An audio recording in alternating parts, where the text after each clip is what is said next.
From the CBS 4 Sports Studio in Northwest Gainesville, here's Gainesville Game Day, sponsored by Gatorland Toyota. Go Gatorland! Now, here's Gainesville Sun columnist Pat Dooley and CBS 4's own Megan Plain. All right, welcome into the latest edition of Gainesville Game Day. We hope you had a wonderful Thanksgiving. Did you eat too much? Oh, yeah, definitely. You have to on Thanksgiving. It's a law. You actually have to. If you don't eat too much, it's no good. We did last week actually get to feast on a Gator win, which was, I don't think it was surprising, but I was a little bit surprised that UAB wasn't a better team. Yeah, I actually thought it would be a little bit more competitive than it was, but man, yeah, the Gators, they gave their fans something to get excited about. Yeah, and it was pretty impressive. They played well. They did all the things they haven't been doing over the last 5 weeks. Except receivers, they couldn't catch a ball. They really couldn't. I'm going to get to that. I think I'm saving that for next week, but I'm going to call out the receivers a little bit. But we'll worry about that later. Right now, it's time to go around the Southeast. Around the Southeast, sponsored by Indy Car Credit.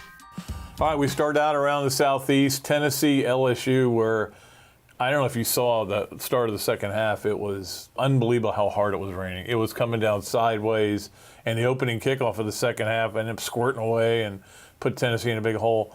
And the Vols just continue their free fall into nothing. It's just amazing how bad they are and you know, I actually was rooting for Tennessee in this game. No Butch Jones, it was LSU, but LSU just too much for them. You know, it still took them a while to get going, though. It did. LSU was very slow at the beginning. They didn't get their first down until about, halfway in the second quarter. So it definitely took them a while. Yeah, rain can do that to you. But the big story, of course, up there was that John Gruden was spotted at Calhoun's, the great rib place. Except he wasn't. They had to issue a statement, basically, the CEO of Calhoun's coming out saying, yeah, it really wasn't him. It was some guy with a haircut like his. So you think it's crazy here? It's really crazy up there. Next up, really amazing the job that Missouri's done to come back, Megan. I mean, this was a team going nowhere. Barry Odom had his little rant. He said, we're going to turn this thing around. And everybody went, ha, ha, ha, you're out of your mind. So quit drinking. And guess what? They turned it around. And one reason they did is because they got to play these crappy teams in the East, including Florida. Oh, man, yeah. He gave the speech, and things didn't get better. Went to 1-5, and all of a sudden they're bowl eligible. I mean, to go from 1-5 to bowl eligible, that doesn't happen very often. But like you said, they did play some teams that, not so good. But yeah, quite a turnaround for this Mizzou team. Yeah, and they're really, I tell you what, they're one of those teams that not think anybody wants to play right now because offensively, they're so balanced. They can throw the ball with Locke. They got a really good running game, and they've gotten better defensively. They're not a great defense by any means, but they've gotten better. So they're a tough team. Whoever gets them in the bowl is not going to be thrilled. Meanwhile, one game we were anticipating was Georgia-Kentucky, which was right here on CBS 4, and did not live up to our anticipation. It was good early. Kentucky got the early pick, and you're excited about it, but they just couldn't play with Georgia. They're not at that level, and the sad thing is they are at Florida's level. If they didn't cover two receivers, who knows what would happen there. But the funny thing is, if they did cover two receivers in that game against Florida, that game would have been for the East Championship, but Georgia got it together. Oh, yeah, they did, and there were questions after, they had got beat recently. Oh, man, is there going to be a little bit of that hangover? Yeah. But no, they came back strong like they had been prior to that loss that they had. And, they definitely outplayed Kentucky in that one.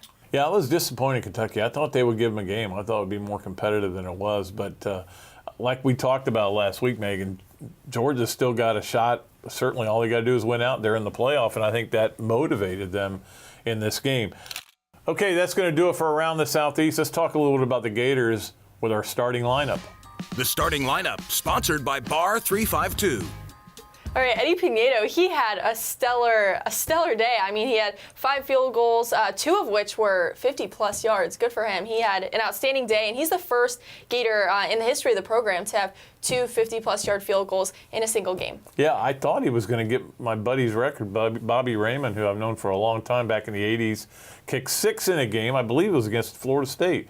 I thought he had a shot at that when Florida was driving late, and they didn't get down there for him to try it. But, yeah, I mean, you think about this. He had 7 field goals before Randy Shannon took over as interim coach. He's had 10 in the 3 games since. So That tells you a little bit about Randy Shannon, too. The year he's had, everybody talks about, well, the missed extra point against LSU cost him the game, and those 2 kicks out of bounds, and all of a sudden, and again, this game, having trouble getting the ball to the goal line on kickoffs. But he's had a remarkable year and should be in consideration for some of these stupid awards. But these awards are stupid, so it doesn't really matter. All right, next up we talk about Florida getting 2 fumble recoveries. That was a surprise. We have not been seeing that. Call Ripley's. I was amazed to see the ball actually squirt out and go, hey, what's that thing called when the ball comes out? Look, it just showed you, though, Megan, with the 4 turnovers and 2 of them at the 13-yard line, what that does to an offense. You know, this is what we've been talking about all year. If you give short fields to an offense, the chances of them doing something with it are much better. If you always make them drive 80 yards, it's not going to work. Exactly, yeah. And those fumble recoveries we saw, there were a lot of firsts for that defense. You know, those guys had, the first time that they forced a fumble. We had, this guy who was his first time recovering a fumble. So a lot of young guys that got to step up in that situation. Yeah, and we talked a little bit about UAB. I was a little surprised at how they weren't very good. I thought they'd be better than that. But again, as I mentioned last week, they have played nothing but teams at their level, the Rices and North Texases of the world. They found a way to win the game. I give Florida credit for that. But UAB wasn't very good, to be perfectly honest with you. Last of all, give credit to the Swamp, because I was really expecting the worst. I got to be honest with you. I said, man, there may be like 40,000 people here. These people are so disappointed. There's nothing to play for. It's UAB. But, in the end, Gator fans like to come out to games. They do. I was surprised, yeah. Originally, when I had first gotten there, I'm like, wow, the parking lot is as empty as I've ever seen it. There's no one outside. There's no one in the stadium. Looking around on the field, you're like, there is going to be no one at this game. But eventually, they all filled in, and it was pretty impressive, the turnout. Yeah, especially the alumni side was packed. Students did their usual drive-by. It came by. And we'll go, hey, it's the second quarter. Let's go in and watch a little bit, and then we'll go across the street to the social or whatever. Party, yeah. And party. But I give the Swamp credit, and the Swamp was not, I told Robbie, it wasn't the Swamp, but it was a Swamp. In other words, it wasn't the 90,000 people screaming with great intensity, but it was a similar version of it. All right, that'll do it for our starting lineup here on Gainesville Game Day. No word on campus this week because campus... Yep. Everyone's gone home for the holiday. It's as dead as Florida's football season. Oh, I didn't say that loud. All right, right now we're going to go take a break and then come back with Ask the Pros.